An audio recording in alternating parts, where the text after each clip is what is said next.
अस्सलाम वालेकुम, मैं हूं इम्तियाज़ हुसैन और आप मेरा चैनल देख रहे हैं इम्तियाज़ हुसैन डायरी। तो हमने इलेक्शन के हवाले से एक सीरीज़ स्टार्ट की हुई है। तो आज जिस हम हलके को कवर करने जा रहे हैं, ये रावलपिंडी का लास्ट हलका है, NA57। अगर हम इस हलके की बात करें तो इसका पुराना जो नंबर है वो है NA63। यहाँ पे जो दो उम्मीदवार हैं वो जाने पहचाने नाम हैं पाकिस्तानी सियासी तहरीक के।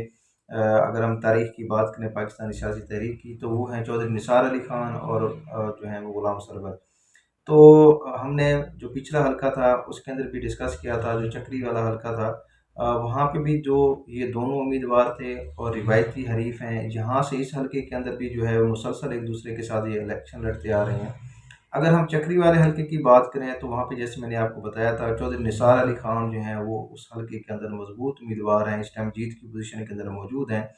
और अगर हम इस हल्के की बात करें जो कि NA57 है, तो यहाँ पे जो ग़ुलाम सरवर साहब हैं उनकी पोजीशन जो है वो यहाँ पे काफ़ी मजबूत है। उसकी वजह ये है कि बड़े अरसे से जो है वो इस हल्के के अंदर यहाँ पे इलेक्शन में हिस्सा ले रहे हैं। और 2013 के इलेक्शन की हम बात करें या 2018 के इलेक्शन की हम बात करें, तो यहाँ से वो पाकिस्तान तहरीक इंसाफ के टिकट के ऊपर जो है वो MNA का इलेक्शन जीत चुके हैं। तो अगर हम 2018 के इलेक्शन की बात करें तो यहाँ से जो ग़ुलाम सरवर साहब हैं, उन्होंने पाकिस्तान तहरीक इंसाफ के टिकट के ऊपर तकरीबन 1 लाख के करीब जो है वो वोट लिए थे और वो यहाँ से कामयाब हुए थे। और दूसरी तरफ अगर हम यहाँ से बात करें चौधरी निसार अली खान की, तो उनका भी यहाँ पे वोट बैंक जो है वो अच्छा खासा मौजूद है। अगर हम 2018 के इलेक्शन की बात करें तो उन्होंने जो है वो यहाँ से तकरीबन 67,000 के करीब जो है वो वोट लिए। ये इनका जो चौधरी निसार अली खान साहब हैं, उनका यहाँ से जो इलेक्शन कंटेस्ट हुआ था, ये सारे उनके अपने पर्सनल, उनके अपने जो वोट हैं, क्योंकि वो किसी पार्टी का टिकट उन्होंने नहीं लिया था। एज आज़ाद हैसियत से उन्होंने इस इलेक्शन के अंदर हिस्सा लिया था। तो एज आज़ाद हैसियत से अगर हम बात करें तो उनका वोट बैंक भी यहाँ से नज़र आता है, एक अच्छा खासा वोट बैंक जो यहाँ पे मौजूद है। अगर हम 2013 के इलेक्शन की बात करें और 2018 के इलेक्शन की बात करें, तो यहाँ से क्योंकि पाकिस्तान तहरीक इंसाफ के जो उम्मीदवार थे ग़ुलाम सरवर साहब, वो यहाँ से उन्होंने विन किया था। तो अब ग़ुलाम सरवर साहब जो हैं वो PTI को छोड़ चुके हैं और IPP के अंदर शमूलियत उन्होंने अख्तियार कर ली है। तो अब इस दफ़ा PTI का वोटर जो है वो, क्योंकि पहले ग़ुलाम सरवर साहब के साथ खड़ा था, इस दफ़ा जो है वो पाकिस्तान तहरीक इंसाफ जो है वो कोई अपना एक मौजू उम्मीदवार जो है वो ढूँढने की यहाँ पे कोशिश कर रही है। तो ज़ाहिर बात है यहाँ पे पाकिस्तान तहरीक इंसाफ का एक अच्छा खासा वोट बैंक मौजूद है, तो वो यहाँ से ज़रूर तक़सीम होगा। तो अगर हम यहाँ पे चौधरी निसार अली खान की जो पोजीशन है वो उसकी अगर हम बात करें, तो ज़ाहिर बात है उनकी पूरी कोशिश यही है कि जो पाकिस्तान तहरीक इंसाफ का जो वोटर है उसको किसी तरह से अपनी तरफ मैल किया जाए। क्योंकि अभी जो करंटली सिचुएशन है, ग़ुलाम सरवर साहब ने जो है वो अभी हाल ही में जो है वो PTI को यहाँ पे छोड़ा है, क्योंकि काफ़ी अर्सा तक जो है वो 9 मई के वाक़यात के बाद भी जो है वो पाकिस्तान तहरीक इंसाफ के अंदर है। और पाकिस्तान तहरीक इंसाफ की जब गवर्नमेंट थी तो उनको एक बड़ी वजारत भी दी गई, हवाबाजी का उनको मिनिस्टर बनाया गया। उन्होंने बड़ा एंजॉय किया अपनी मिनिस्ट्री को और बड़ा जो है वो उन्होंने उससे फ़ायदे उठाए। तो अपने इस हल्के के अंदर अगर हम बात करें तो ग़ुलाम सरवर साहब जो हैं वो काफ़ी एक्टिव भी रहते हैं हल्के के अंदर, उन्होंने काफ़ी सारे काम भी करवाए हैं। तो लेकिन अगर हम 2024 के हल्के के इलेक्शन की बात करें तो वो इस दफ़ा जो उनके पास टिकट होगा वो IPP का होगा। चौधरी निसार अली खान जो है वो ऐलान कर चुके हैं, वो एज आज़ाद हैसियत के अंदर यहाँ पे जाएंगे और उनकी पूरी कोशिश होगी कि यहाँ से जो है वो पाकिस्तान तहरीक इंसाफ के जो वोटर हैं, जो इस टाइम ग़ुलाम सरवर साहब से काफ़ी रूठे हुए हैं और काफ़ी नाराज़गी का इज़हार उन्होंने किया हल्के की आवाम ने, तो उन वोट्स को जो है वहाँ पे तोड़ा जाए। तो यहाँ से पाकिस्तान मुस्लिम लीग नून की तरफ से जो है वो उम्मीदवार 2018 के इलेक्शन में भी यहाँ पे मुमताज़ अली खान जो है वो उम्मीदवार थे। आल दो कि वो इतने स्ट्रॉन्ग जो है वो उम्मीदवार कंसीडर नहीं किए जाते। उन्होंने 22-23 हज़ार जो है वो वोट 2018 के इलेक्शन में जो है वो लिए थे।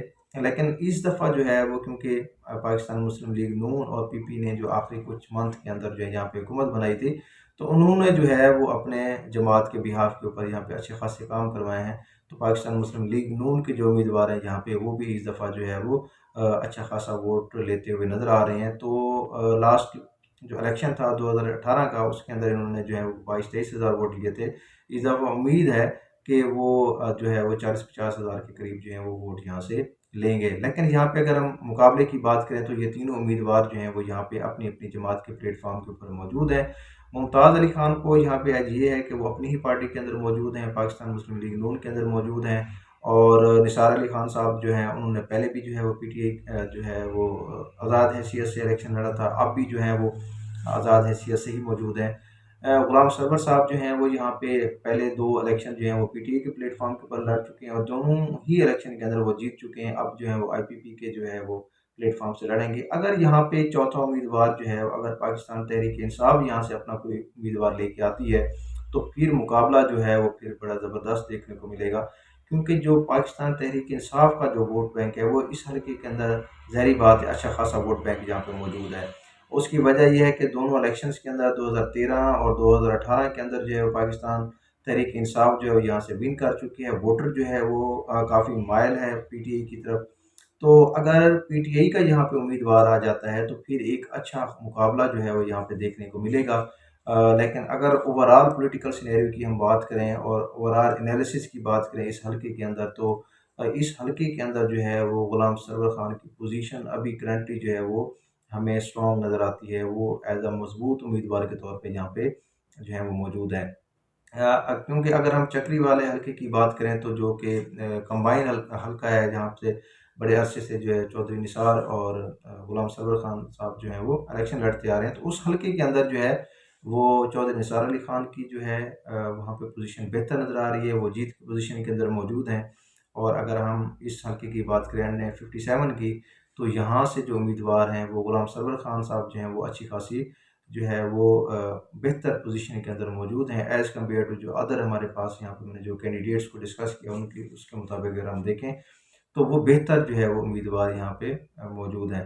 तो बाकी मुकाबला जो है वो सारी पार्टीज़ ने अपना इलेक्शन लड़ना है तो काफ़ी मेहनत उनको करनी पड़ेगी। अच्छा खासा जो है उनको जो है जो वोटर हैं उनके साथ जो इंटरेक्शन है वो रखना पड़ेगा। तो डेफ़िनेटली चौधरी निसार अली खान और गुलाम सरवर जो हैं वो पुराने सियासतदान हैं। जो दाँव-पेच हैं सियासत की वो बड़े अच्छी तरह से जानते हैं और उनको पता है कि कहाँ पे क्या दाँव-पेच लगाना है। तो एक अच्छा मुकाबला जो है वो देखने को मिलेगा और उम्मीद काफ़ी है कि यहाँ से एक क्लोज़ जो है वो मुकाबला होगा चौधरी निसार अली खान साहब और गुलाम सरवर साहब और मुमताज़ अली खान साहब का। तो बाकी रिज़ल्ट जो हैं वो आपको 8 फरवरी 2024 को पता लग जाएँगे। तो आप अगर मेरे यूट्यूब चैनल के ऊपर नए हैं तो मेरे चैनल को सब्सक्राइब करें और मेरी वीडियोज़ को लाइक करें।